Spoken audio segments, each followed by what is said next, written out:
Vamos tanto em consideração isso. É, eu não vou me apresentar e vou apresentar a professora. A professora ela chama Rita Laura. A maioria não sabe que você é Rita Laura. Rita Laura Segato, ela é escritora, ela é antropóloga, ela é uma grande estudiosa, né, sobre questões de gênero, questões de violência de gênero e sobre a questão também do decolonial. É uma pessoa que deu uma contribuição grande na parte da literatura, do conhecimento, e ela tem uma formação em antropologia na Universidade de Buenos Aires. Depois ela passou também pela Venezuela, passou pela Universidade em Belfast, onde ela foi na Queen's University of Belfast, na Irlanda do Norte, onde ela completou o seu doutorado em etnomusicologia, né? Ela é professora emérita da Universidade de Brasília, onde ela foi docente do Departamento de Antropologia de 85 a 2010, e depois dos programas de pós-graduação em bioética e direitos humanos. Ela é investigadora sênior do nosso Conselho Nacional de Investigação Científica, né, que é o CNPq, né, e ela, atualmente, ela é titular, deixe-me ver, de uma cátedra que se chama, por coincidência, o próprio nome dela, né? Apenas uma mera coincidência. É sobre o pensamento incômodo. Olha, hein? Pensamento incômodo. Que cátedra, hein? De pensamento incômodo. Da Universidade Nacional de São Martim e da cátedra Aníbal Quirrano do Museu Reina da Rainha Sofia de Madrid. Dirige uma maestria, um mestrado interuniversitário sobre gênero e direitos humanos na Universidade Autônoma de Entre Rios. E em 2019 foi convidada a dar, né, um curso magistral, né, do autor e sua obra na Universidade Internacional Menéndez Pelágio, né, no Palácio La Madalena, Santander, Espanha. Também ela coordena um curso de especialização de estudos afro-latino-americanos e caribenhos da Claxo, criou, né? Isso é muito interessante, dirige a coleção, pensa que tudo é interessante, né? Mas uma coleção Pensamento do Brasil em espanhol, né? Para a editora Prometeu de Buenos Aires, que pode ser algo bastante importante para a difusão dos nossos pensamentos. Ela é perita da Comissão Interamericana de Mulheres da Organização dos Estados Americanos, OEA, e ela é membro do Conselho Assessor do Ministério das Mulheres, Gênero e Diversidade da República Argentina. Como vocês sabem, essas são informações da internet, né? Então, o mais interessante da biografia da professora é aquilo que a internet não publica, né? E é o que nós vamos tentar fazer com que ela fale um pouco da história de vida dela, de uma maneira informal, né? Até porque ela recebeu muitos prêmios internacionais que não estão citados na internet e deveriam. Ela também conseguiu vários doutores honoris causa para muitas universidades da América Latina. E, como eu disse, o mais interessante é aquilo que a internet não publica. Então, com a palavra agora, a professora Rita Laura.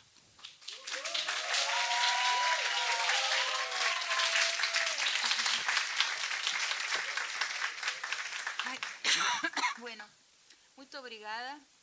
Tenho que avisar que tenho bronquitis, possivelmente eu tenho que tossir durante a... Sim, estou com muita tosse. E não, é horrível, porque falar, né, de repente vou tossir, não consigo evitar. E colocou a... Ah, mas falta a metade. Tá. Eu pensei assim, eu vou passar por vários temas, um pouco assim como um catálogo, um tesaurus, não sei, vários temas que eu fui atravessando, não todos, mas que são relativos ao presente.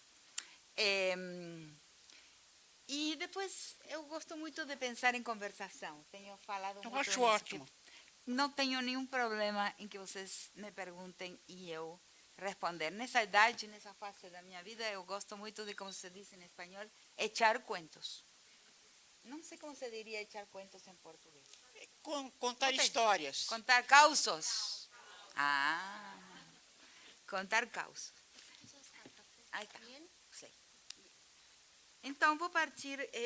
não, minha primeira pesquisa, que é, quem sabe, menos conhecida, só vou mencionar, né, que foi no Xangô do Recife. Minha tese doutoral é em etnomusicologia e em antropologia social, de uma pesquisa que durou 5 anos, né, no Recife, né, no candomblé, que se chama Xangô no Recife. E aí é que descubro o gênero, mas não ia falar disso, né, mas é interessante também mencionar que quando vejo uma sociedade onde a relação entre a determinação biológica, a personalidade, o papel social, a orientação sexual e tudo isso não tem a mesma determinação pelo corpo, como tinha na minha sociedade de origem e no Ocidente, então eu vou buscar isso, porque tem coisas que com a idade, você deve me entender, a ficha, cai uma ficha que você, de algo que você deveria ter percebido há muito tempo.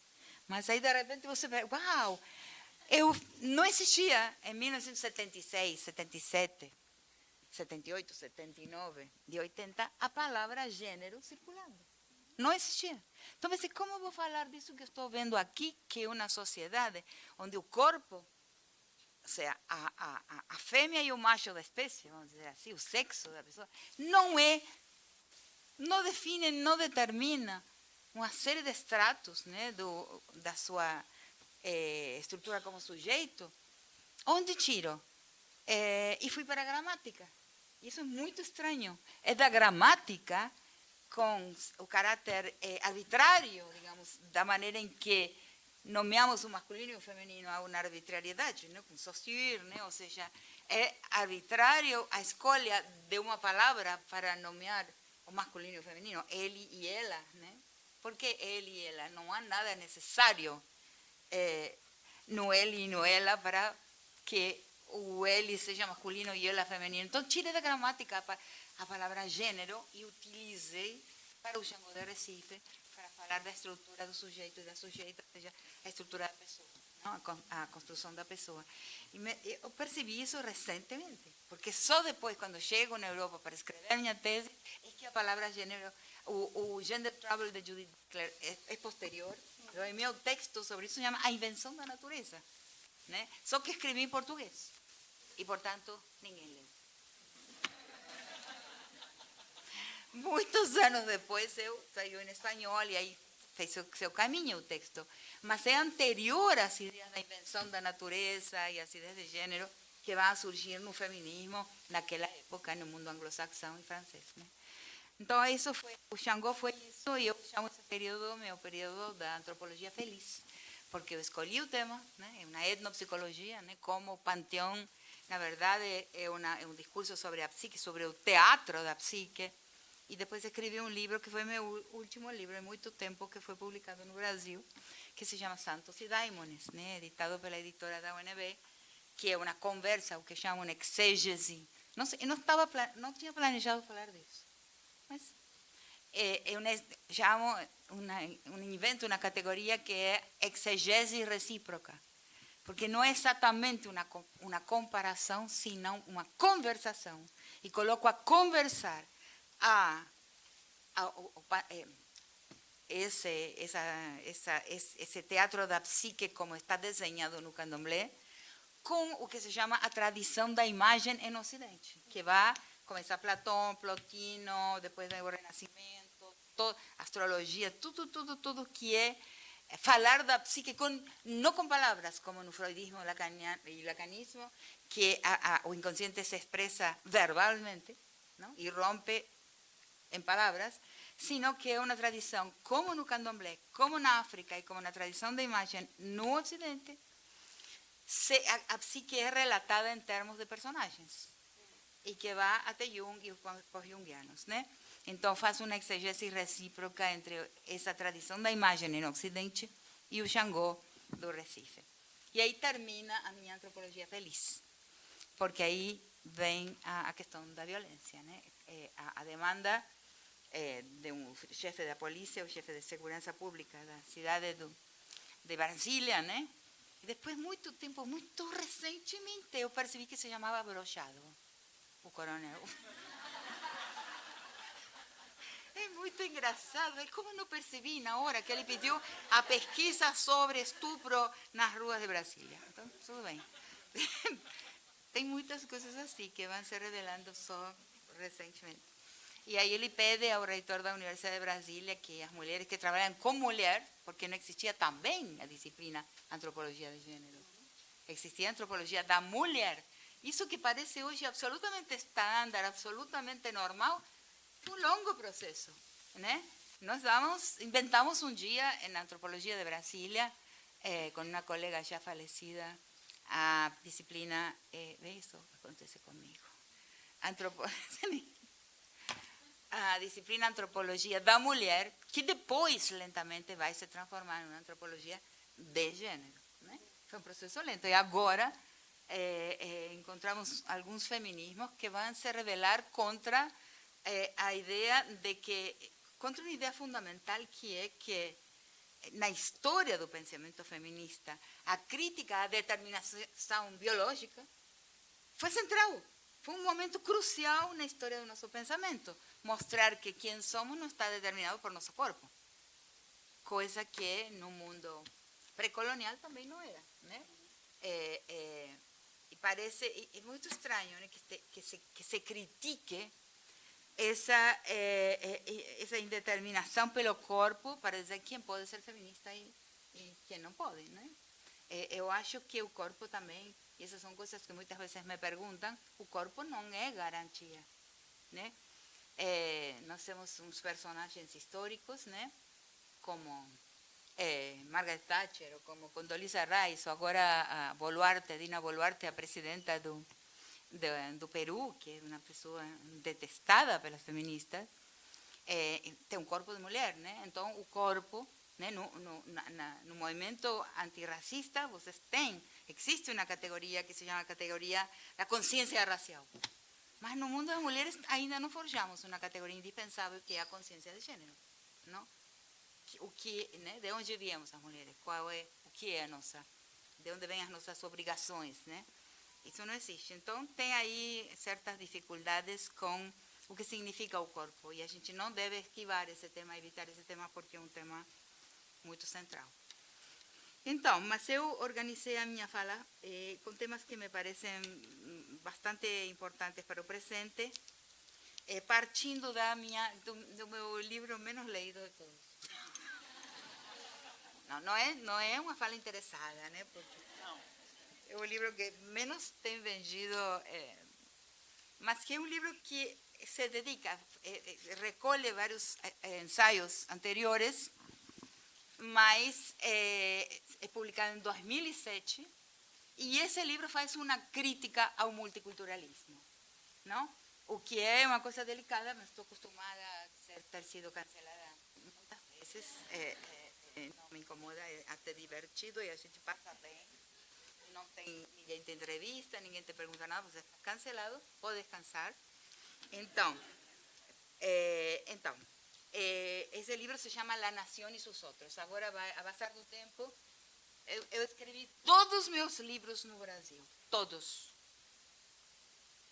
Só o primeiro, a Santos e Daimones, foi publicado no Brasil, todos os posteriores foram publicados fora do Brasil.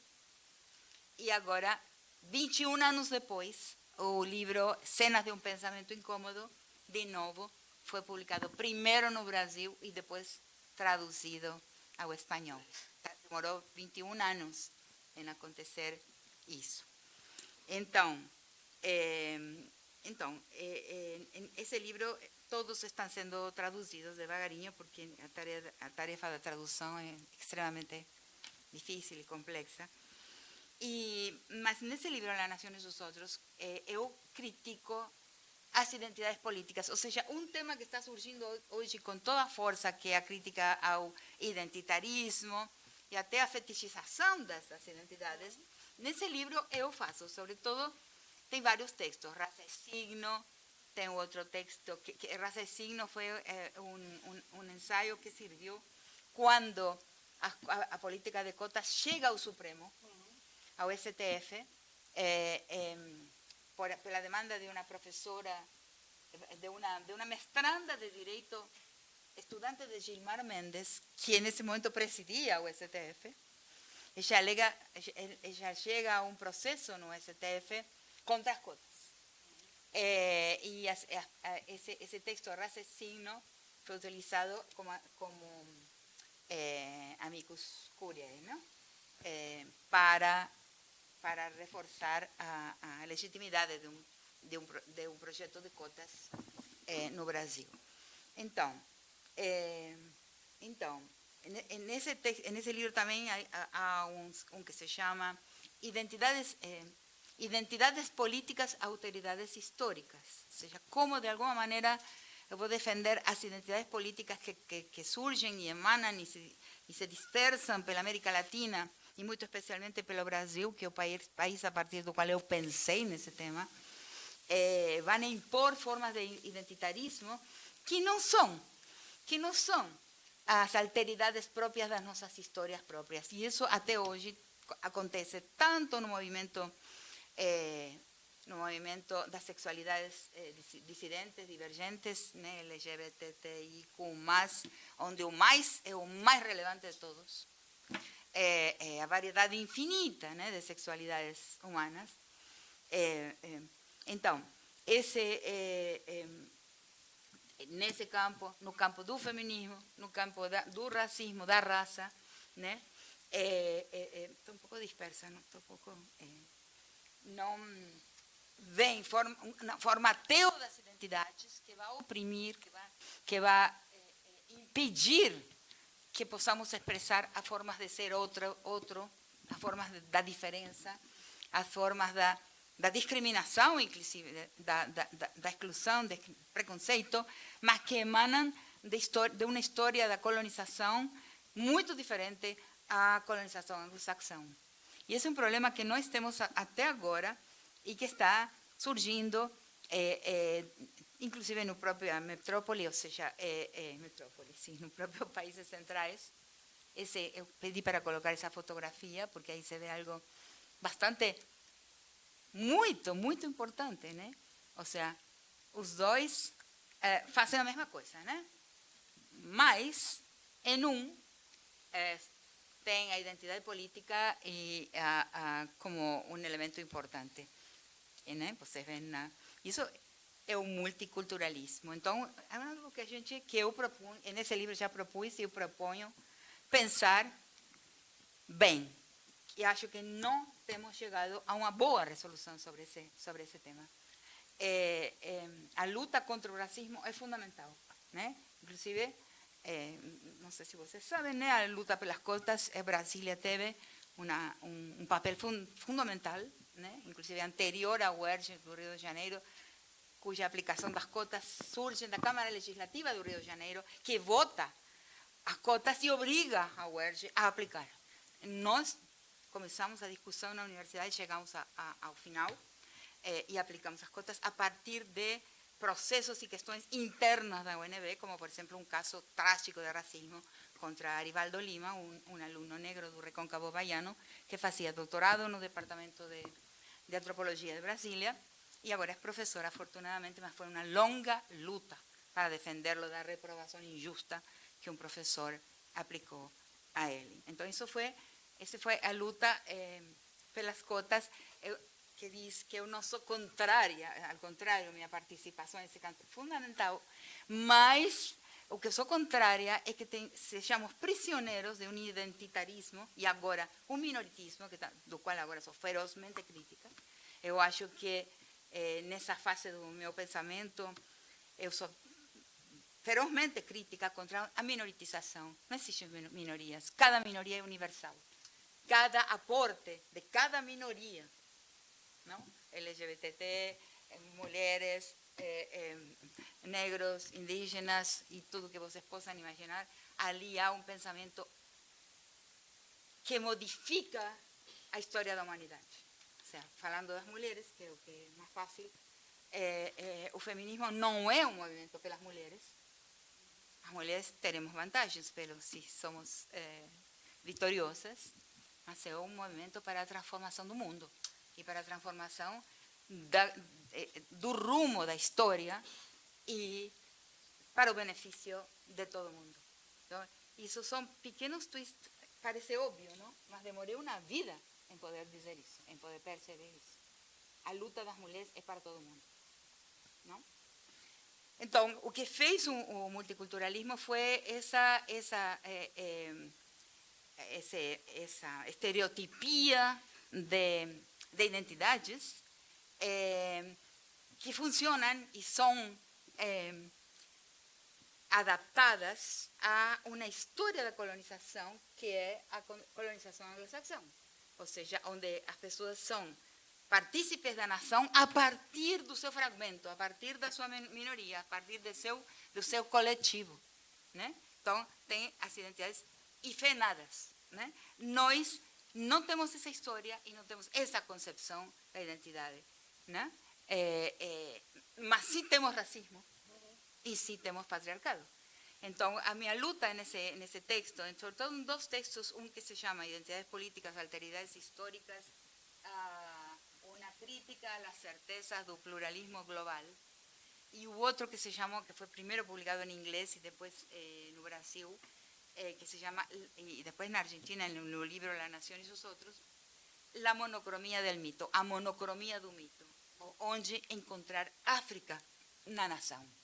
E se a gente vai ver onde encontrar África na nação brasileira, vai encontrar que África na nação brasileira se encontra em um lugar totalmente diferente aonde África se encontra na nação do norte. E isso a gente não teve suficiente lucidez para perceber. Era muito difícil, era muito mais fácil aplicar diretamente esse identitarismo que agora está sendo criticado. E inclusive hoje li, né, que é muito possível, inclusive, que Kamala Harris tenha perdido a eleição por esse identitarismo, justamente.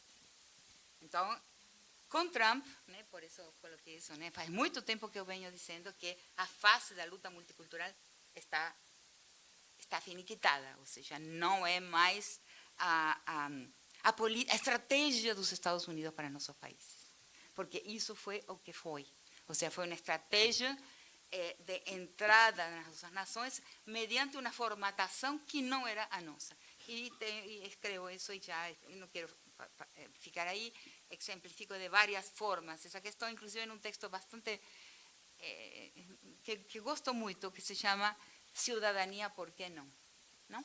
Porque no momento que estava fazendo a minha pesquisa no Xangô do Recife, chegou ao Brasil a tradução do livro de Dias do Nascimento, O Quilombismo Afro-Brasileiro. Eu fui comprar no centro, morava lá no Morro, no Recife, na linha do Tiro, no lugar onde estavam os terreiros.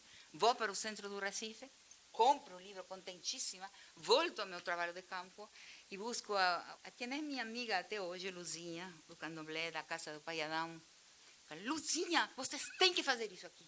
Olha, vocês têm que utilizar, maravilha que vocês dançam e cantam extraordinariamente bem, é uma arte maravilhosa para fazer política, não?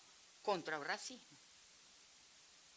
Então, Lucinha olha para mim, eu quase perco o meu trabalho de campo. Estive pertíssimo de ser expulsada do trabalho de campo e me disse assim, isso aqui é o meu sagrado, é a minha espiritualidade e eu não vou fazer política com isso aqui. Eu fiquei absolutamente desconcertada. E aí eu tinha dois caminhos na vida.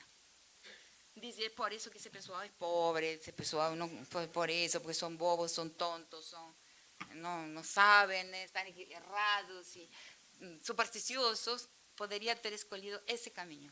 Afortunadamente, não escolhi esse caminho. E disse, o que me está dizendo ela aqui? O que é que a Luzinha está me dizendo? Só vou complementar com uma história que não está no texto, porque aconteceu muito tempo depois. perdão, que eu falo assim ultimamente, né? Echando causos, né? Muito tempo depois estava em uma... estive dando aulas em um navio dos Estados Unidos que se chama SS Universe, que é um navio, não sei se ele ainda existe, que dá a volta ao mundo oferecendo disciplinas da Universidade de Pittsburgh para estudantes, uma matrícula caríssima, exceto que os que são bolsistas, são matérias para eles fazer as disciplinas de antropologia, geografia, história, etc. Então, me encontro aí e estou falando, faz muitos anos, e me pediram que falasse sobre a religião afro-brasileira, porque nesse ano, que era o ano da primeira invasão do Iraque, o navio ia dar a volta ao mundo pelo nosso paralelo, mais embaixo porque tinha guerra. Então, ia ter eu ia dar aulas entre o Porto de Caracas e o Porto de Salvador, Bahia, explicando a tradição religiosa africana no Brasil, porque eles iam chegar justo na Bahia. Então, estou falando e explicando a possessão, o panteão, a etnopsicologia, todas as coisas como eu tinha tratado na minha tese, e uma pessoa que estava lá no fundo, minha professora, posso falar para os estudantes? Não, claro, por favor. Então, essa pessoa falou o seguinte: é por esse tipo de religião que eu digo para vocês que essas nações nunca progressarão. Conchale. Que bárbaro. Me demonstrou que Luzinha tinha razão. ¿Entienden por qué? Me demostró que existía un impacto fortísimo de resistencia, o sea, y de permanencia de una historia en un país que no podría se desenvolver de acuerdo a lo que era el criterio dele do que es desenvolvimiento.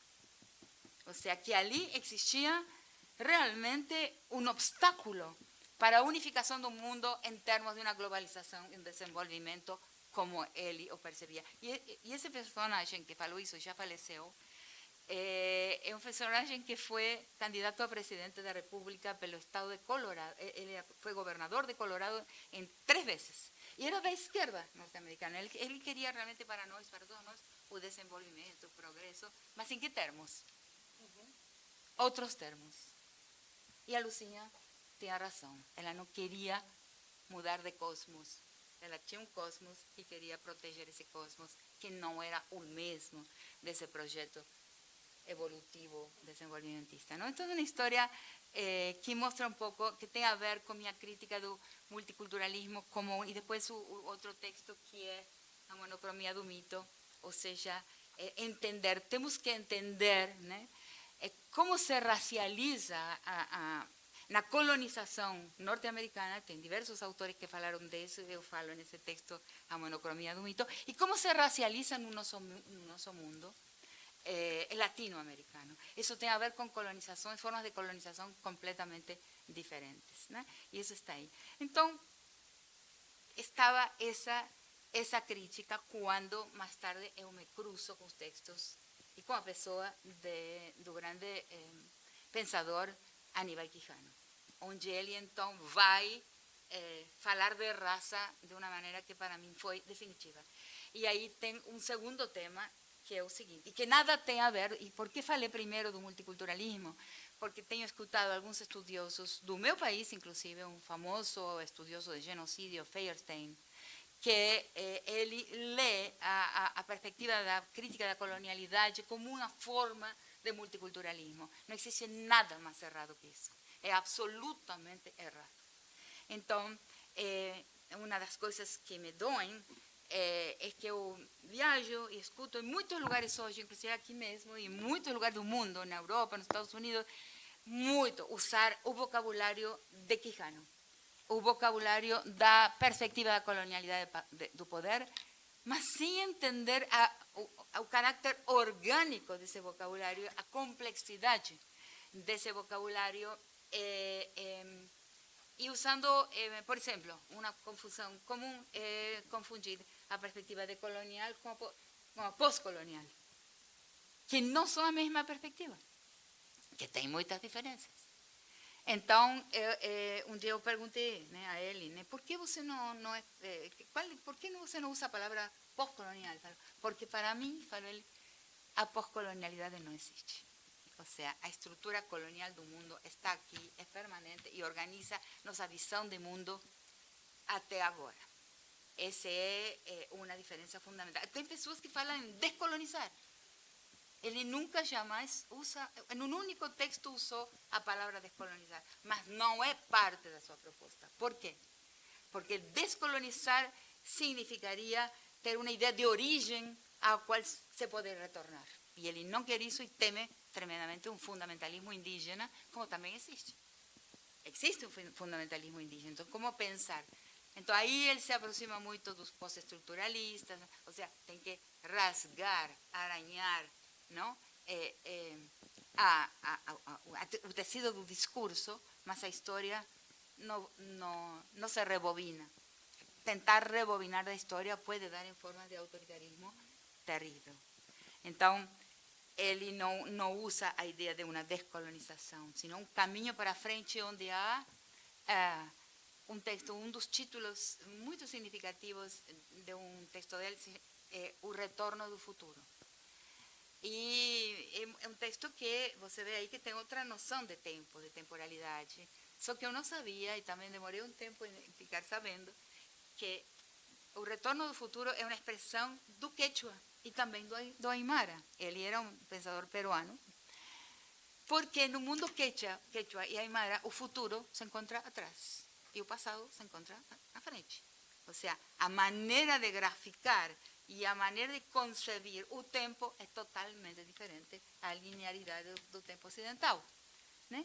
Uma das grandes insatisfações que eu tenho com a minha disciplina, a antropologia, é que ela, de todas as disciplinas das humanidades, foi a que menos atravessou a sociedade em geral, o sentido comum em geral da sociedade e as outras disciplinas, as coisas que entendeu, as diferenças que viu.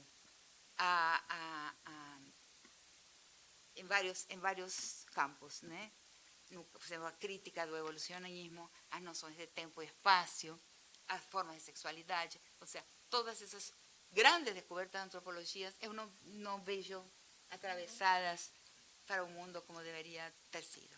Mas então, as ideias de... Eu organizei num texto o que entendo como 14 eixos. Esse era o que queria impresso, mas mandei para imprimir para não...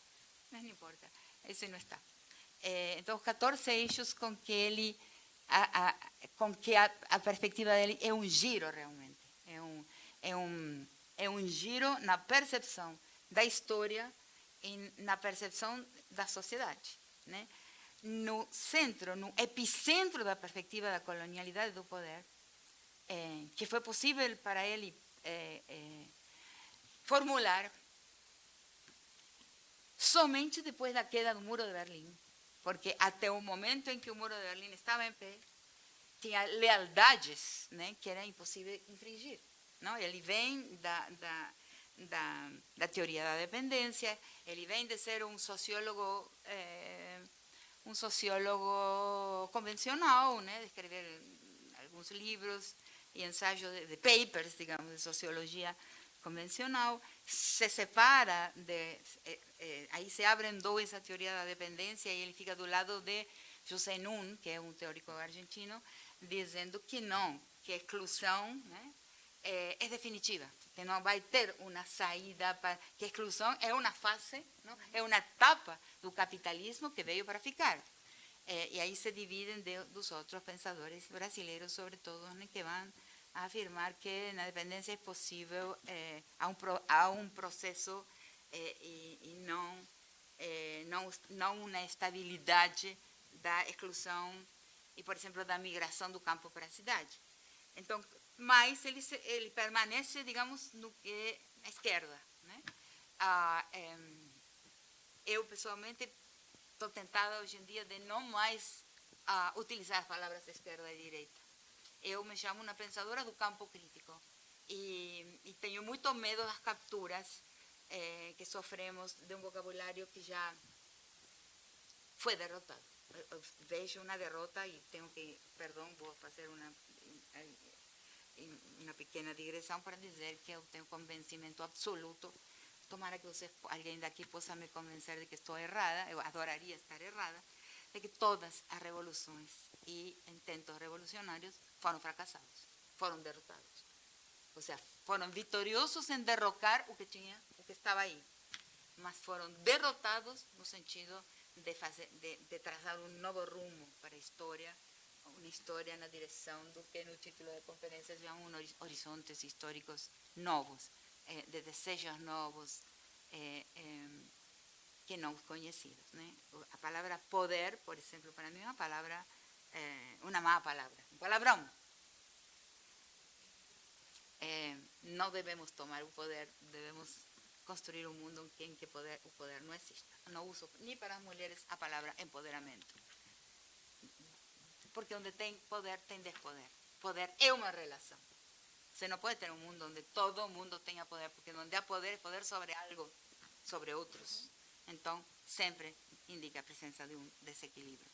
Então, esse tipo de coisas. Então, voltando aos eixos e ao central, na perspectiva da colonialidade do poder, quando cai o muro de Berlim, aí ele se sente, um pouco antes, não? Autorizado ou livre, como para começar a escrever e a formular seu pensamento, onde o epicentro da perspectiva é a raça, não é a classe. É a racialização das paisagens, dos corpos, seus produtos e seus saberes, né? Então, a palavra eurocentrismo é um sinônimo de racismo, porque o eurocentrismo é o racismo dos saberes, não? Então, esse é um epicentro que muita gente não percebe e não consegue como que assimilar a ideia de que no centro dessa perspectiva que citam e que mencionam os nomes disso está a racialização das pessoas e a racialização dos seus saberes e a racialização dos seus espaços vitais do mundo. Isso é central. Então, o que é a raça para Aníbal Quijano? A raça é a atribuição de uma biologia outra ao corpo dos vencidos. E isso não existe nas formas prévias de discriminação e de preconceito. Ou seja, houveram muitas formas de discriminação e preconceito antes da perspectiva da colonialidade do poder, mas essas outras formas de preconceito não tinham este componente, que é a atribuição de um outro organismo, de uma outra biologia, ao corpo dos vencidos. E essa atribuição, inclusive, é variável, né? O formato que ela tem. Nós pensamos que é simplesmente o corpo africano, não? Mas não é somente o corpo africano. Ou seja, é simplesmente o formato do corpo dos vencidos em regiões diferentes do planeta, né? Como quem diz, por exemplo, subi num avião branco e desci negro. Essa é uma frase célebre de um professor da USP, baiano, como se chamava, não me lembro, que fala isso e ele está aposentado já. Subiu no avião no Brasil, subiu branco e desceu nos Estados Unidos negro. Isso mostra que a racialização, a atribuição de raça é uma relação. E essa relação tem a ver com o cenário, com o espaço onde ela ocorre. Mas, sobretudo, com a história desse espaço e, sobretudo, com um olho informado por essa história. Então, um olho informado pela história do local, da paisagem que habitamos, vai nos dizer a quem e como racializar. Então, é variável, não está no corpo, não é substantiva a raça, essa é uma das grandezas dessa perspectiva, sino que a raça é uma estratégia histórica, não? Que permite fixar os corpos das pessoas vencidas numa posição. E então, a mobilidade social, naturalmente, é muito mais difícil em um mundo racializado que em um mundo onde a classe inteira, né? Porque embora a mobilidade social, na mobilidade dessa ascensão social, num mundo organizado pela classe, é difícil, mas en un mundo organizado por la raza es muchísimo más difícil, porque el cuerpo está fixado en una biología u otra. Isso tem uma incidência enorme no gênero, né? Que a gente também não percebe. E por quê? Porque o gênero não era, antes da conquista e da colonização,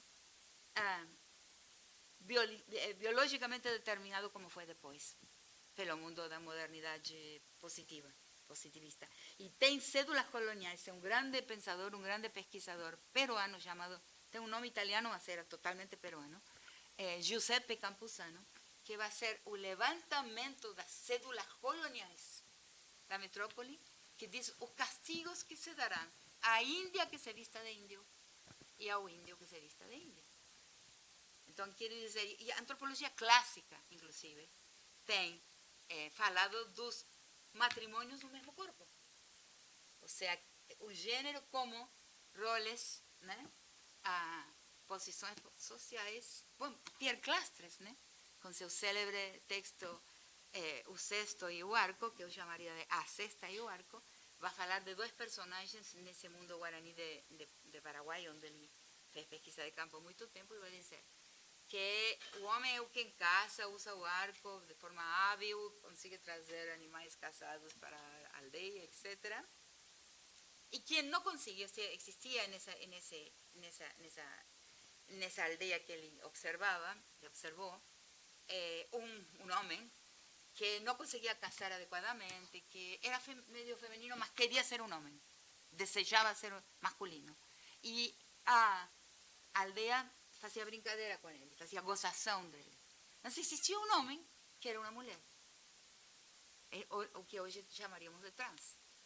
A invenção do trans não é moderna, não é dos nossos dias. A invenção do trans, a transitividade de gênero, é uma prática antiquíssima e pré-colonial. E está na antropologia mais clássica, né? Não se necessita antropologia decolonial para falar disso. Na antropologia clássica existe a transitividade de gênero, de várias formas da sexualidade que não tem nada a ver com as imposições do Ocidente moderno contemporâneo. Então, aí tem, no pensamento de Quijano, a invenção da raça como a biologização do corpo e a reinvenção do gênero, aí sim, como a biologização do corpo também. Agora, não é que não existisse um patriarcado originário, não é que não existisse um gênero anterior, mas tinha outras características. E aí vem o que me perguntava você hoje sobre o patriarcado de baixo impacto. E o patriarcado que eu vou chamar, né? Porque aí vem então o célebre paper, maravilhoso ensaio de Maria Lugones, uma professora dos Estados Unidos, que se baseia completamente na tese de Oyeronke Oyewumi, que é uma tese, seria maravilhoso que tivesse razão. Nós seríamos completamente felizes se a Oyeronke Oyewumi tivesse falado uma coisa que você, mas uma antropóloga que conhece a casa dos homens nas sociedades tribais, onde você tem que se titular homem, ou seja, onde você tem que passar por uma quantidade de provas para ser homem. Não está no corpo, sino em uma provação. E isso até o presente é assim, né? A masculinidade tem que, obedecendo ao que eu chamo do mandato de masculinidade, vai ter que provar algumas coisas para obter o título. A masculinidade é um título. Então, e isso é arcaico desde que dos trabalhos nas aldeias com menos contato com o Ocidente, você tem essa ideia de que se obtém o título de masculinidade na casa dos homens, onde os rapazes têm que permanecer por anos, né? Se treinando e provando, né, que são capazes de enfrentar certos perigos e certas dores para receber a titulação de posição masculina. Então, não é possível inserir na África assim. Então, nós não sabemos, mas se vocês entram, por exemplo, no site da academia.edu, vocês vão encontrar muitas mulheres africanas que criticam a tese de Oyeronke, que é a tese na qual o texto de Maria Lugones se baseia. Eu seria muito feliz de poder dizer, é verdade, é uma invenção colonial dos britânicos que chegaram na África e e criaram o patriarcado lá, mas não é assim. Então, visto isto, o próprio Quijano, que era um homem que foi criado na serra peruana, em um mundo quechua, e de fala quechua na sua origem, então sabe como era esse mundo originário, e em uma oportunidade me disse, é muito amigo da autora, não, de Maria Lugones, e ele me disse, eu não posso acreditar que seja assim, você pode escrever outra versão do impacto, da inflexão, da intervenção colonial na história do gênero. E aí eu me vejo frente a esse desafio, porque no meu livro anterior, que se chama As Estruturas Elementares da Violência, é um livro universalista. Eu não consigo ainda, eu não vou mentir, eu afirmo que o gênero é histórico, ou seja, não está dado pela natureza, não é biologicamente determinado, mas não consigo dizer como. E eu não menti. Ou seja, há uma história antiquíssima que acompanha a história da espécie. Para o grande pensador Öcalan, curdo, que é o preso mais antigo que a humanidade tem, o homem que está preso por mais tempo na Turquia, e que Öcalan é um ideólogo curdo que é um ideólogo feminista, é um homem, mas sua perspectiva, sua teoria do governo é feminista. Ele diz que o momento em que a mulher cai de posição e que o patriarcado se origina é no fim do Neolítico. Né? Essa é a perspectiva dele. E é possível, porque no Neolítico as mulheres fizemos diversos inventos, né? Agricultura, fundamentalmente. E logo depois desse período neolítico, claro, não sei, são teorias, são modelos da história. A partir desse momento, então, a mulher cai de posição mais arcaico, é o tempo da espécie, praticamente, o tempo do patriarcado. Né? Então, esse tempo, esse impossível. Então, como falar? Em que consistiu a inflexão colonial na história do gênero? Né? E, de fato, sim, houve uma inflexão colonial. Ou seja, um gênero, depois da conquista e a colonização, não é a mesma coisa que o patriarcado das sociedades tribais. Até hoje, onde existem ainda sociedades distantes da influência ocidental, e durante os 12 meses, 12 anos, 11 anos e meio que eu trabalhei junto à FUNAI, a partir de 2002, em que duas mulheres pedem, nas vésperas da assunção do mando de Lula, da primeira presidência de Lula, vão ao presidente da FUNAI e pedem a ele que elas querem um vocabulário, que alguém ensine a elas vocabulário de gênero para fazer alguns pedidos ao novo governo que vai ingressar aí.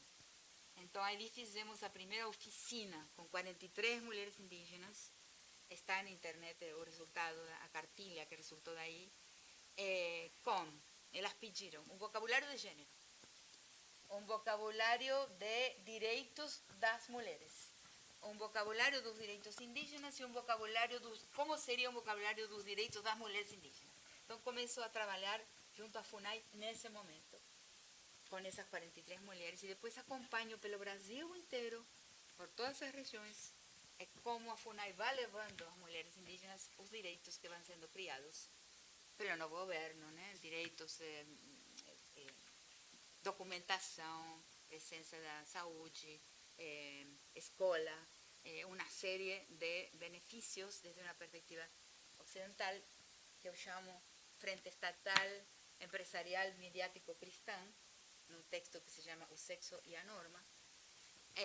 E ao mesmo tempo que acompanhei esse processo, essa presença do Estado, nas regiões mais remotas, com mulheres indígenas, nesse mesmo processo vi aumentar a violência contra as mulheres. Então, coisas que foram um pouquinho mais de uma década, coisas que não ocorriam antes. De repente aparecia uma mulher mancando porque tinha recebido paus, golpes na cadeira. Ou a notícia de uma mulher que o marido cortou com a... Como se chama? Uma foice, não, machado. Machado, não é machado, não, bom, não importa. Cortou o braço. E formas de violência que não existiam. Então, nós perguntávamos, né? Mas como? E o cacique? Que passa? E o cacique fala, é a família deles, é a casa deles. Aí se nucleariza. Eu vi sob meus olhos, no Brasil, a nuclearização da família indígena. Ou seja, e a nuclearização da família indígena, a destruição do espaço doméstico, que não era nem íntimo nem privado. Porque quando a gente fala doméstico, a gente parece que dissesse íntimo e privado, porque o doméstico nosso, moderno hoje, é o íntimo e privado. Mas no mundo comunal, não. Eu fiz, por exemplo, em um momento, tive que fazer um trabalho sobre Andaluzia, a ruptura da casa comunal andaluza na Espanha. Aí você vê a mesma coisa. Se desmancha a casa comunal e aí começamos a morrer. Aí aparece o patriarcado de alta letalidade. Porque se fecha, ou seja, tudo que é político é capturado, é apropriado pela história dos homens, que se dirige ao Estado. Tem uma teoria não weberiana do Estado, ou em parte weberiana, mas em parte não weberiana do Estado, porque o Estado é a última etapa da história dos homens, não? Que captura tudo o que se pretende político, todo enunciado que se pretende ter um impacto no destino coletivo, tem que ser feito aí. E há uma despolitização completa do que antes era plenamente político, que é o espaço doméstico, nem íntimo nem privado, mas doméstico, atravessado por muitos olhos, muita gente, né? E também de uma politicidade com impacto central na vida coletiva. Então, aí você vê a transformação do mundo, né? Muito claramente nesse processo, e a vulnerabilidade das mulheres aumentar à medida que se moderniza. Então, isso é uma...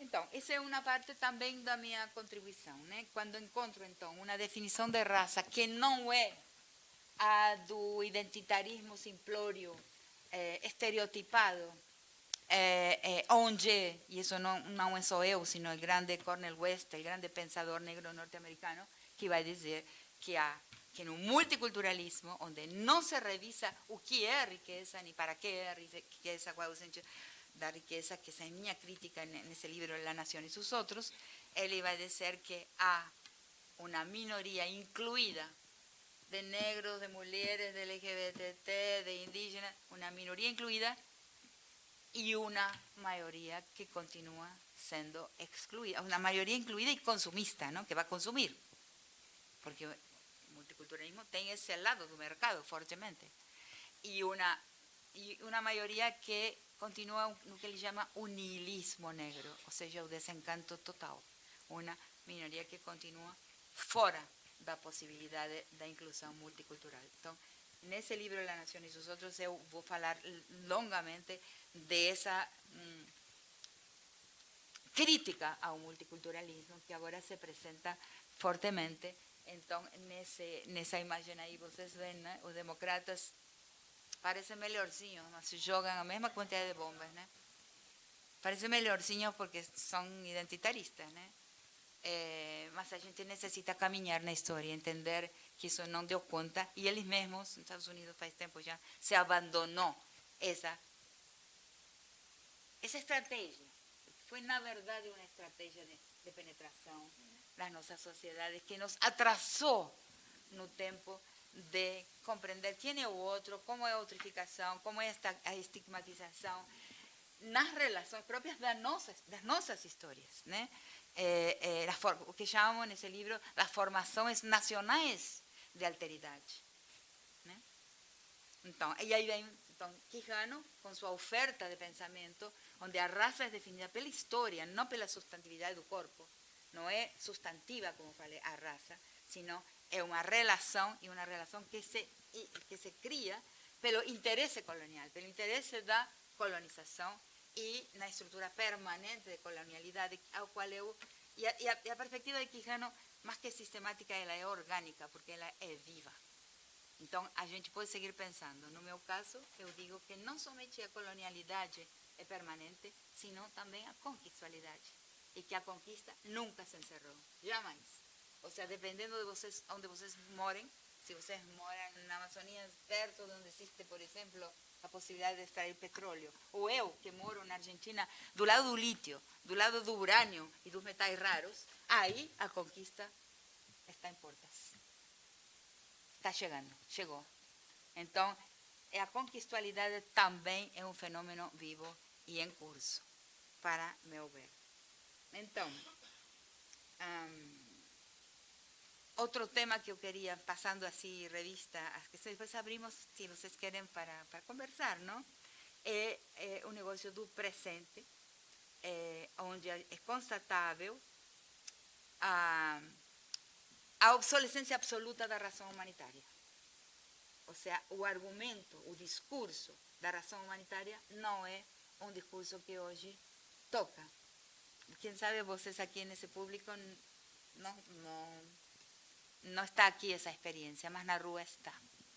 Ou seja, a ideia da compaixão, da razão humanitária, dos direitos humanos é uma ideia que não está mais, não toca mais nem consciências nem corações. E tem imenso. Tiro isso de uma pequena etnografia em que começo a perceber, bueno, o primeiro momento que nos alerta para esse fim da razão humanitária é aquela célebre frase que foi nunca pronunciada por Lagarde quando era diretora do FMI, que se atribuiu a ela uma frase que não pronunciou, mas que sim está nos documentos da sua gestão. E que é que a longevidade é um problema para as finanças. Gente, está clarissimamente dito aí que o bem-estar social não está entre os valores, não, que nosso mundo protege. Impressionante que isso esteja nos documentos de uma instituição que se supõe que sua tarefa no mundo é proteger a gestão dos estados, ou seja, proteger a administração estatal da economia, dos bens. Mas ela vai dizer, não, a riqueza é mais importante do que a vida. Está dito aí, está dito claramente. Então, a partir daí, uno começa a sentir, e no mundo de hoje, isso está claríssimo. E esse é outro tema que eu não queria deixar de colocar aqui, antes de terminar, essa obsolescência, e contar uma pequena etnografia, com esse de jogar causos, não? Contar causos, que me remitiu a Lagarde e me remitiu a esse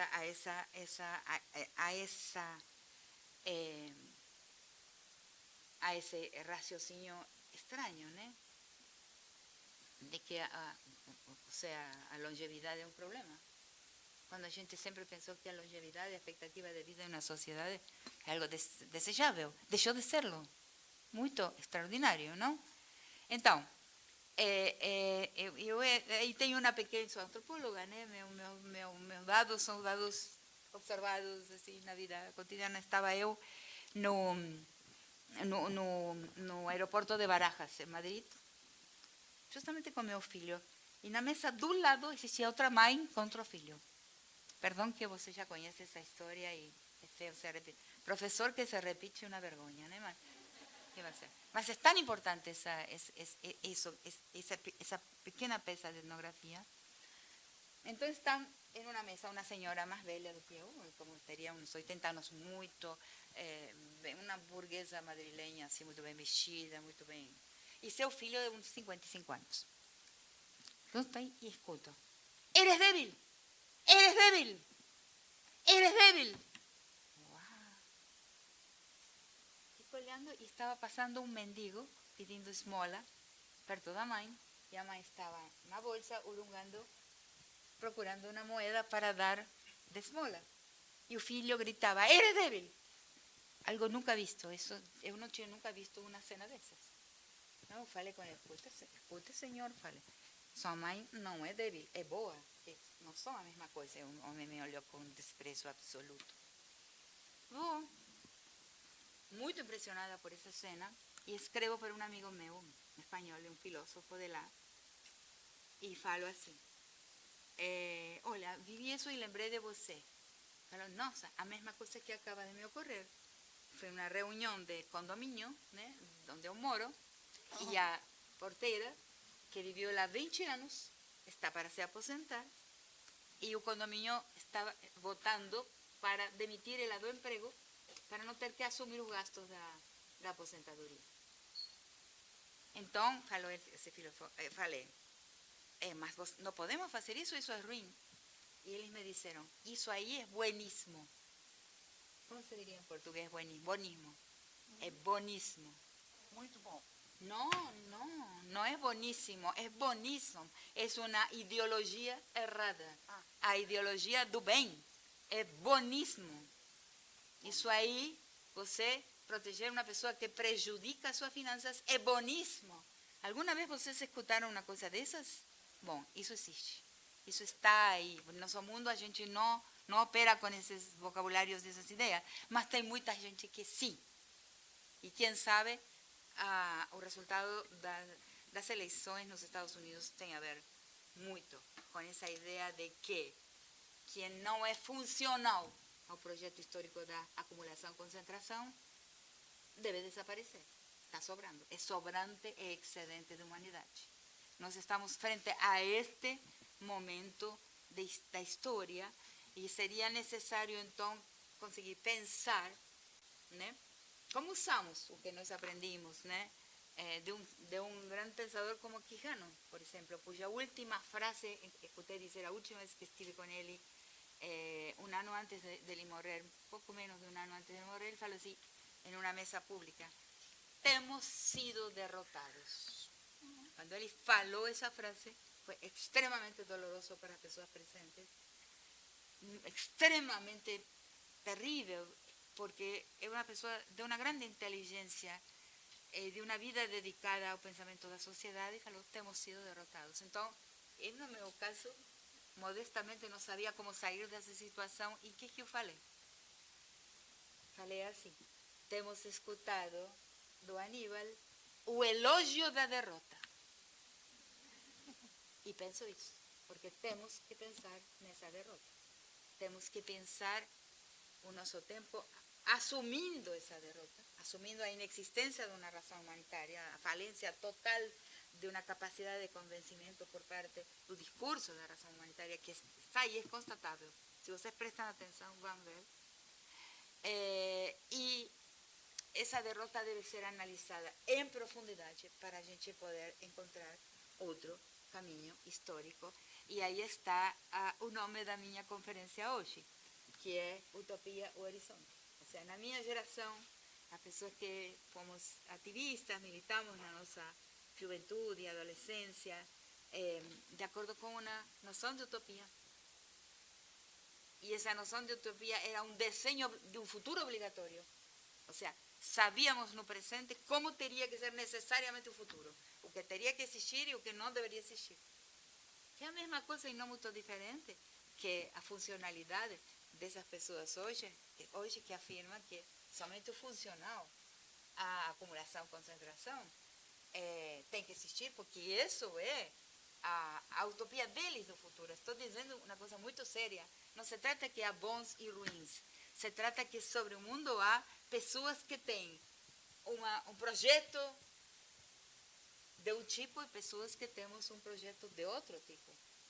Não é que eles estão errados e que são ruins, pensemos, sino que eles entendem que a história necessariamente se dirige a um ponto de acumulação, concentração, produtividade, competitividade, cálculo de custo-benefício, que são os valores da teologia capitalista.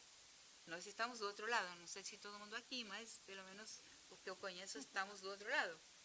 Então não se trata de falar de bom ou que é ruim. Não, se trata de que são duas lógicas. Se trata de que são dois projetos. Até o momento em que a gente reconhece isso claramente, senão não vamos poder argumentar claramente. Não vamos poder desenhar estratégias contra o outro projeto histórico. Por isso, uma consciência da derrota é fundamental. Então, essa noção de utopia com que fomos criados, ou pelo menos eu, era uma ideia de utopia de que sabíamos aonde tinha que se dirigir a história, como era o quadradinho do que tinha que ser no futuro, e isso nos conduziu por caminhos bastante errados. Por exemplo, o autoritarismo é inevitável se você pensa dessa forma.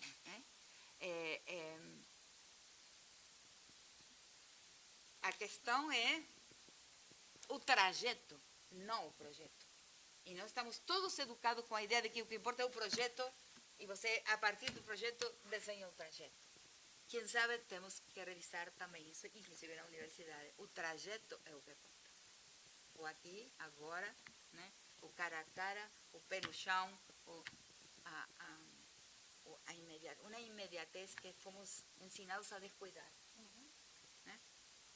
Então, o importante é que que sejamos capazes de desenhar um rumo na direção de outro horizonte. Mas o que é e como é esse horizonte só podemos definir a partir do aqui e agora. Então é isso. Muito bom, muito bom.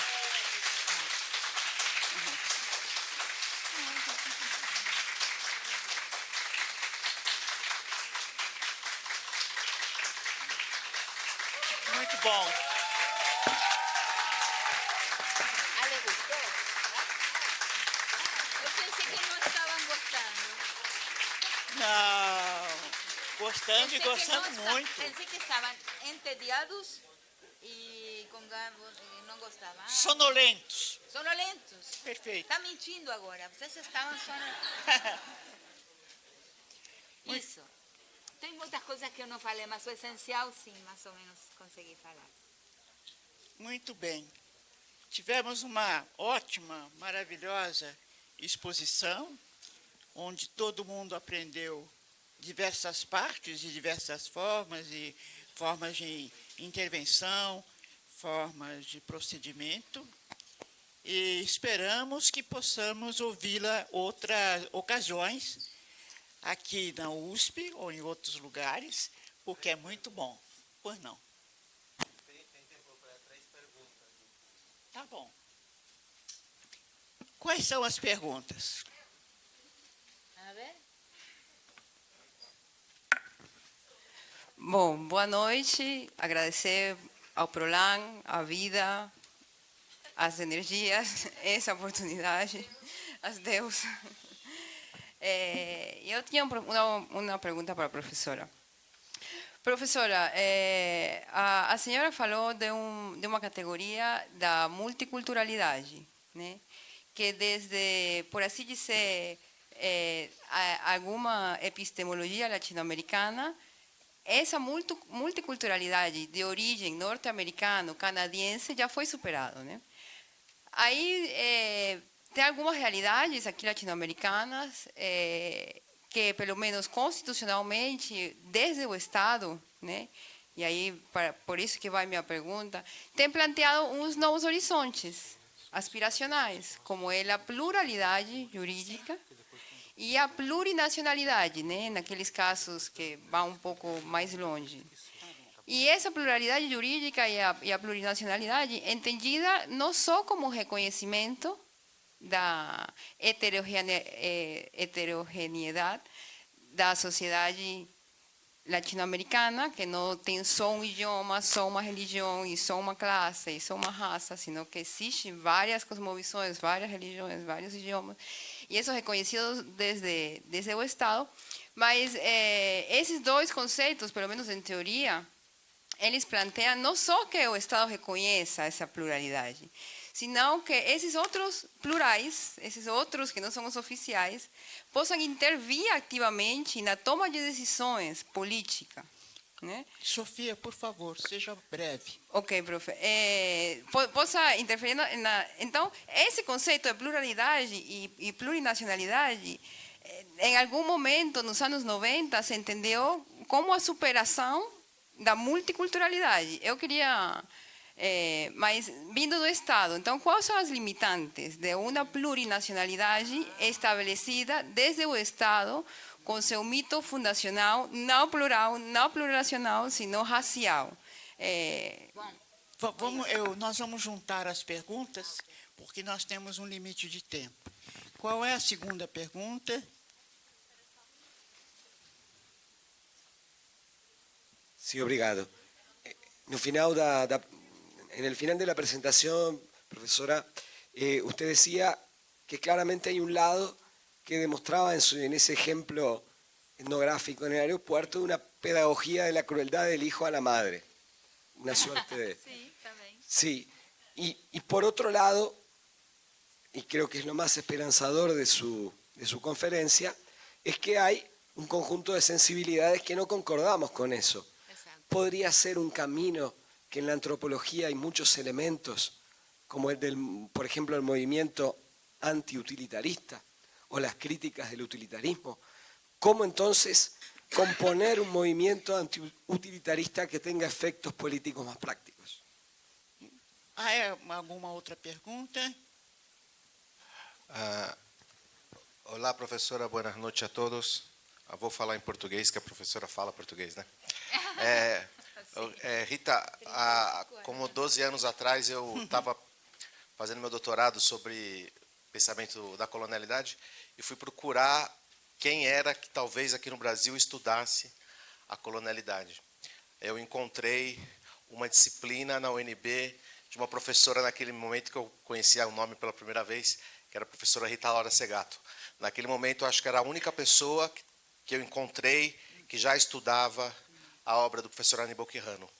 Quando eu tive com o professor Aníbal Quirrano, ele me falou da Rita e falou do tema da interhistoricidade, que eu não sei se foi ele que falou para você, ou se você que falou para ele, ou se foi fruto de um debate de vocês. E se você pudesse um pouco falar da interhistoricidade. Increíble. E também sobre a questão do sentido histórico, que o Quirrano trabalhou muito e que você falou um pouquinho no fim. Se você pudesse falar um pouquinho mais da diferença entre utopia e o sentido histórico aberto, o regresso do futuro, né? Também tem a ver com essa visão quechua dele, da sociologia quechua que ele produz. Então, por favor. Claro. Alguma pergunta a mais? Claro que... Não, pode ser suficiente. Não? Não? Mais nenhuma? Mais uma pergunta? E encerramos, tá? Agradecer a la profesora Rita. Yo estoy estudiando el caso de cómo la militarización de un megaproyecto en México reconfigura la masculinidad indígena. Y me gustaría saber su opinión en el sentido de la cuestión temporal. A mí me gustaría saber si usted considera que en el tiempo actual que vivimos, con un repunte de las guerras a nivel mundial y de muchos otros fenómenos, como por ejemplo los megaproyectos que están... Los cárteles. Sí. Entonces yo quisiera saber si temporalmente podríamos llegar a ubicar que nos encontramos en un momento donde la construcción de la masculinidad estatalista ha adquirido una celeridad mayor, una mayor diversificación como elemento clave también para el sostenimiento del sistema. La cuestión temporal me parece que también es importante, procesos que a lo mejor fueron más largos en otro momento, ¿hasta qué punto pudieran estarse acelerando? Cierto. Muito Bueno, bem. son Então, muy- encerramos. son preguntas muy Mais alguma pergunta? Ah, Professora Rita, muito obrigada. Minha dúvida é, essa posição antiestatista que você tem é uma posição anarquista ou onde a gente localiza ela? no, yo no soy No. Esa posición antiestatista es de Quijano. Son muy semejantes. No es una posición antiestatista. Bueno, vamos a prestar las respuestas. Bom, son preguntas que cada una es una palestra o un ensayo. Son, en serio, ¿no? Procure ser Primeiro. breve por causa do tempo. Não é vontade minha, são ordens. Há uma hierarquia aqui dentro. Sobre a plurinacionalidade. Aí, como falei com Elisa Loncón, que estava presidindo a Assembleia Constituinte do Chile, temos que ver o que aconteceu em Bolívia. Por onde esbarrou, onde não conseguiu caminhar. Y, por ejemplo, en 2013 en Bolivia se pasa una ley que se llama la Ley de Deslinde. O Estado no entrega poder. Entonces, el Estado quiere desde lá encima ter uma definição completa de quem... Porque o que é a plurinacionalidade? É a plurijurisdiccionalidade. Ou seja, entregar jurisdição. E o que é entregar jurisdição? Entregar direito próprio. E o direito próprio é maravilhoso. Ou seja, a forma de pensar o direito em outras sociedades é outra coisa que a antropologia atravessou pouco ao mundo em geral, porque as concepções do que é justiça, norma, a gente fala norma, mas não é a mesma coisa no mundo comunal a norma que no mundo do direito moderno positivado, do direito positivo moderno, né? Então, há uma lei de 2013 na Bolívia que se chama a Lei de Deslinde, e eles não conseguiram resolver o problema das competências. Eu vou responder assim, você depois busca em Google as competências, porque você tem que decidir uma série de coisas quando você, desde o Estado, dizer quem julga quem. E isso é o mais difícil, porque, digamos, se tem um delito que é cometido um indígena contra um indígena, mas é cometido no território urbano, ou um delito de um indígena contra um não indígena, ou de um não indígena contra um indígena, o mais difícil de todo foi definir desde o Estado uma regra geral de competências, o que se chama no direito as competências. E aí, segundo um grande pensador já falecido recentemente, que se chamava Xavier Albó, ele diz: a partir desse momento nós ficamos sabendo de que a plurinacionalidade só entregava jurisdição para os roubos de galinhas. É um artigo muito importante para quem tem essa preocupação. Porque o Estado não entrega. Então, isso eu vou vincular com a última pergunta ao Estado. Não. O que eu afirmo, eu não tenho fé estatal. Porque os nossos estados, para mim, estão mal fundados. É diferente um pouco o caso do Brasil que o caso dos outros países da América Latina, porque o Brasil não teve guerra da independência.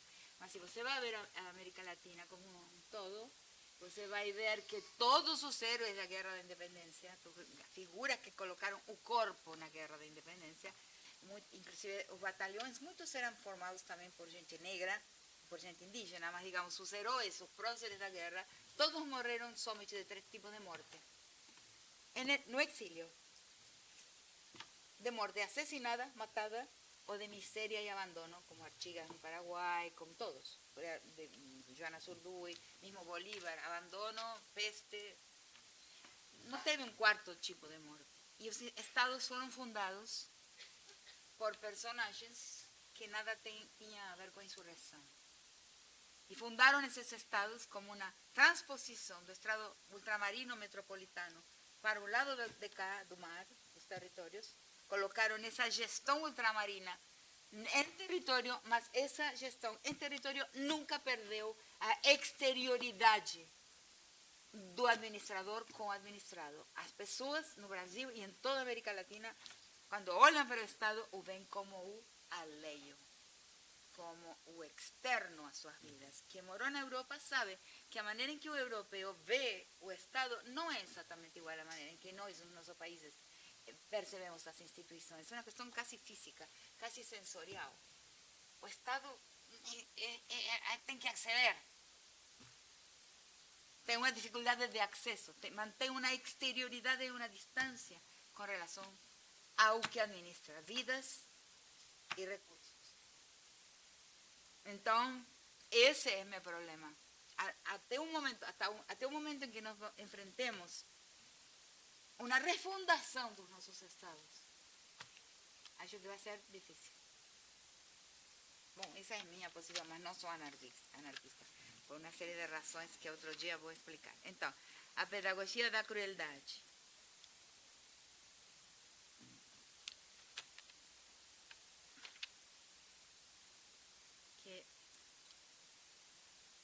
Que não anotei, foi muito boa a pergunta, a crueldade, sensibilidade que não concordo. Sim,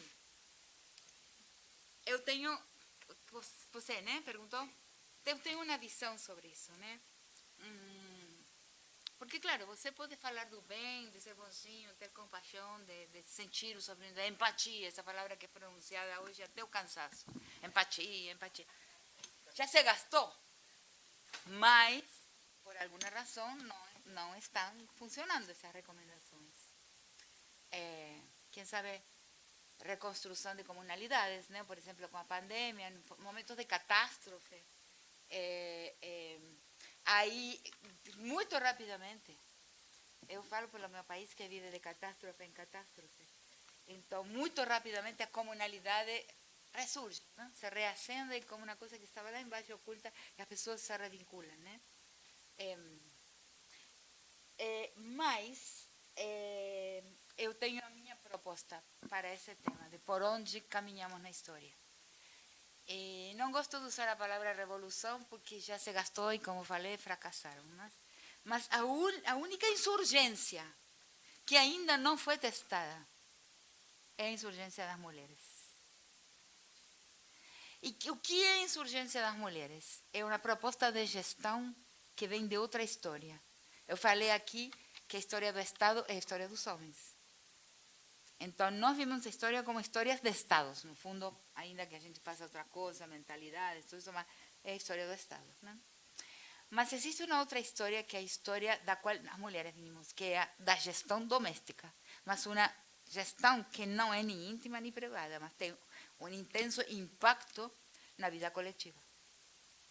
Então, não posso me estender agora, mas isso é uma coisa que eu estou pensando. Como seria pensar o rumo histórico, a transformação do rumo da história, a história dirigida a um outro horizonte, pensada a partir da história das mulheres. E a história das mulheres tem características muito diferentes da história dos homens. Eu penso por aí. Bom, a outra pergunta. Que engraçado a questão do Quijano, não? Claro, eu jamais pensei que eu teria ensinado a ele alguma coisa. Porque eu me encontrei, quando vou escrever um texto sobre, no livro A Crítica da Colonialidade, que agora, a passar do tempo, publicou em português, como falei antes, vou repetir, escrevi ele completamente aqui, todos os capítulos são escritos no Brasil, mas agora foi traduzido, é muito engraçado. Aí, eu me encontro em um momento com o tema do infanticídio. E não é um tema que eu busquei, como muitos dos meus temas não são temas que eu busquei. Ou seja, eu recebi uma ligação do Congresso, da Câmara de Direitos Humanos, na Câmara não, como se chama? Não, tem a Comissão de Direitos Humanos do Congresso. Um dia pego o telefone e diz: você está citada para vir aqui e dar sua opinião no projeto de lei de criminalização do infanticídio indígena.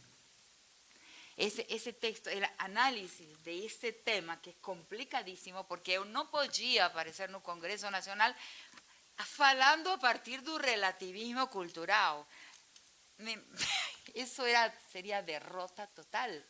O sea, não, porque se unos povos matam crianças, é sua cultura. Impossível como argumento, não?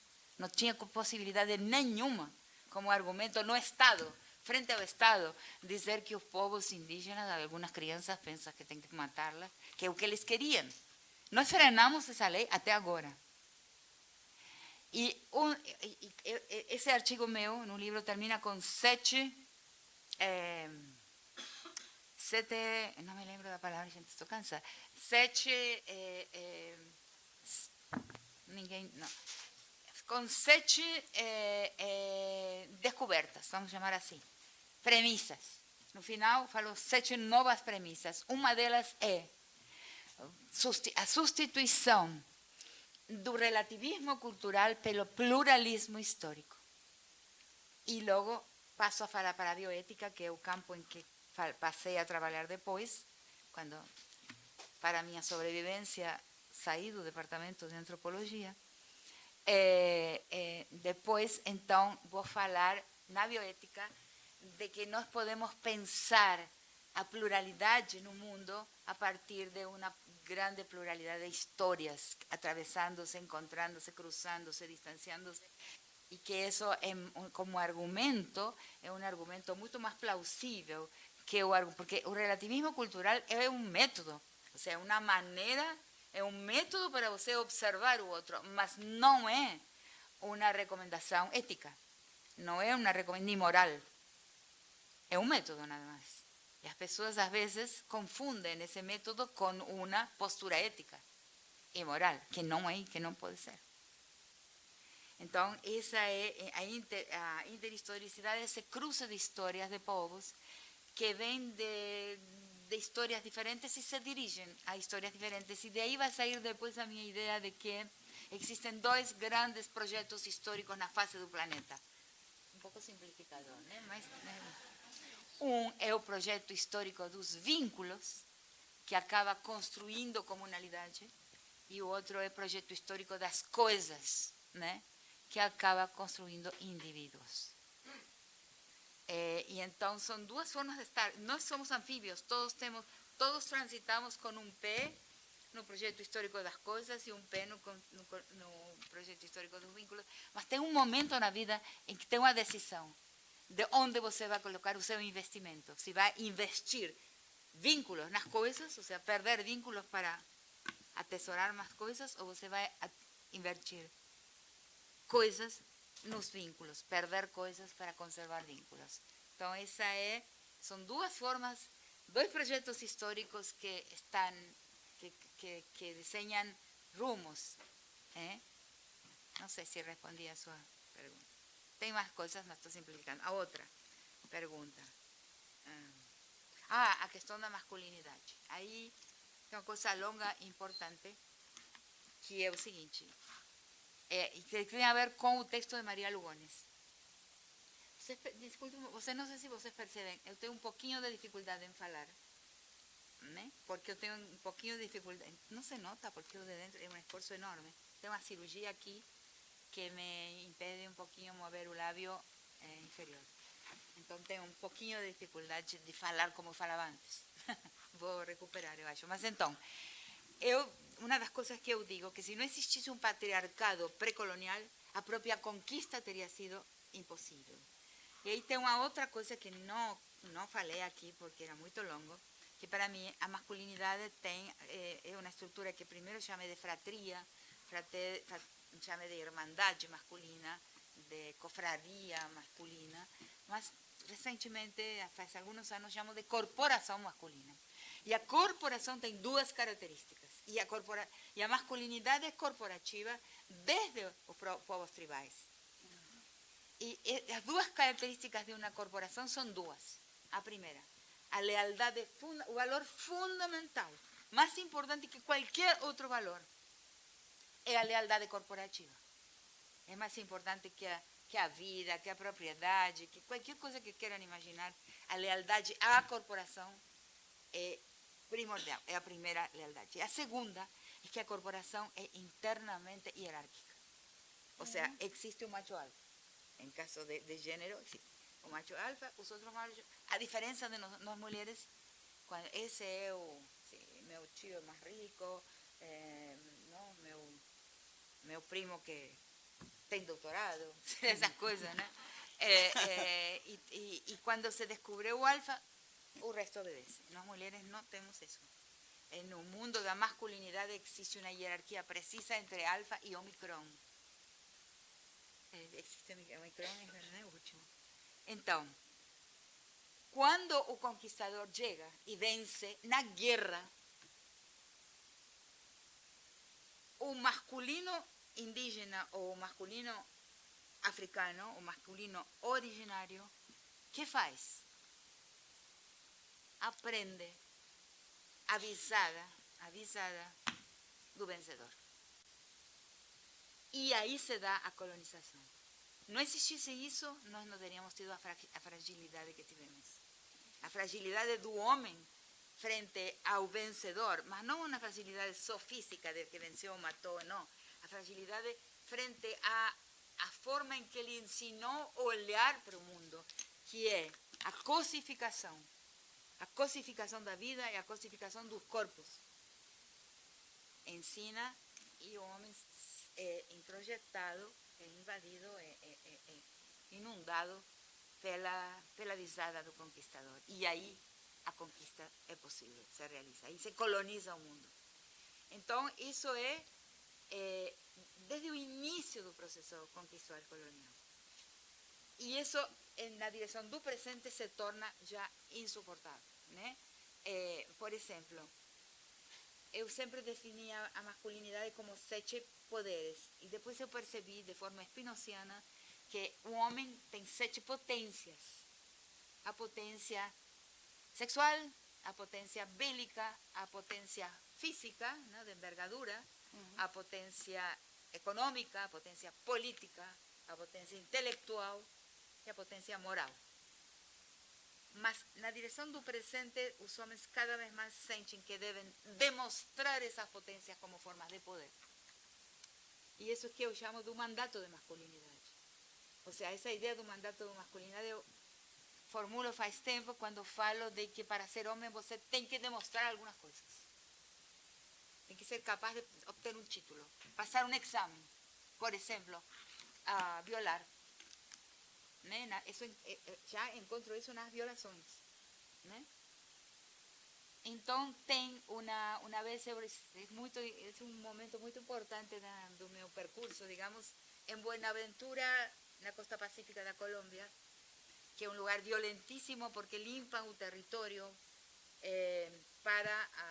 para os interesses imobiliários e dos portos que estão se construindo aí.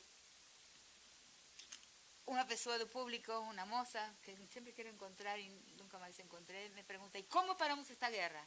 Que é uma guerra que não se pode parar por um convênio de paz, por exemplo, por um acordo de paz com o Estado, como foi o acordo de paz da FARC com o Estado colombiano, que também não parou a guerra porque está recomeçando, mas tudo bem. E eu fiquei pensando aí mesmo, frente ao público, como... Minha resposta foi essa, desmontando o mandato de masculinidade. Porque é mediante o mandato de masculinidade que esses poderes, esses interesses, conseguem reclutar, conseguem um recrutamento dos jovens que, para mostrar que são homens, aceitam morrer antes de tempo.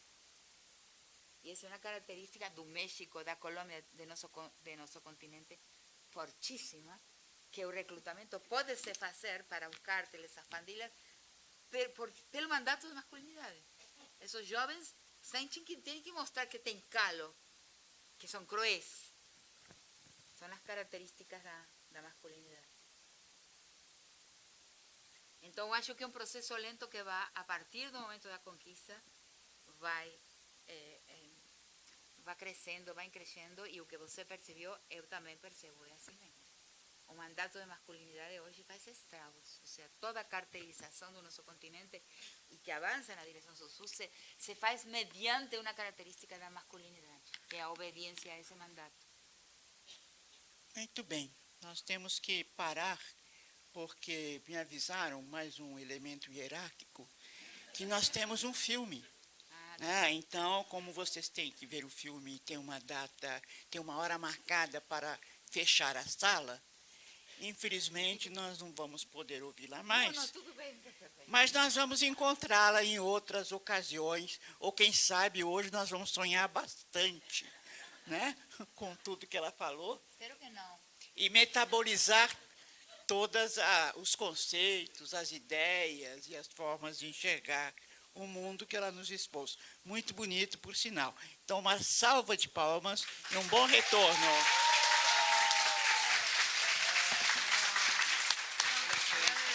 Presente do programa. Obrigada por me escutar. Julho do ano que vem vai estar conosco.